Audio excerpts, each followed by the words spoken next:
Alright, welcome back to Umbraco TV.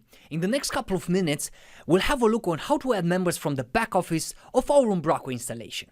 I'm Gabriel and I will be your Umbraco Unicorn guide today. I'm in the back office of my Umbraco installation. To access the member section, this is quite straightforward. Just next to the user section, we have another one called members. We click on it and then on the left side we have the members tree. The first one gives us the option to see all of our members in an alphabetic order.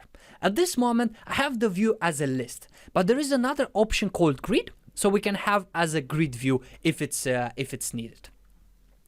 And then next we have something that we call member groups, which is used for defining roles for your members that can be used for role-based protection. And finally, there is another tree called member types that display the different types of members we can create for our website. We can access the member types from the settings section. So we go just on the settings, we click on it, and then we have the member types right here. We can define our own member type, but before doing that, let's create another member by using the default one. So I'll just jump back to the members. And there are two ways on how we can create another member. We can either use this option from here, create member, or we have another one just next to the three dots. We click on them, and then we have exactly the same option. Now let's create another member. Here we go.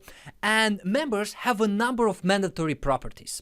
So aside from filling out the name here, you need to fill out the login, email, and the 2 password fields in the properties group before a member can be saved. On top of that, we got a couple of useful information for our members, such as we can provide some comments. We can check out the failed password attempts, if the user is approved, logged out, when was last time when he logged in, the ID, the member type that we are using, the member group in here, and then we have some password answer and password question in here. Alright, so now let's create another user called John and fill out all of the information. So I will just provide the name here, and then I will just give it login information and exactly the same email, and the password will set it up as it is for now.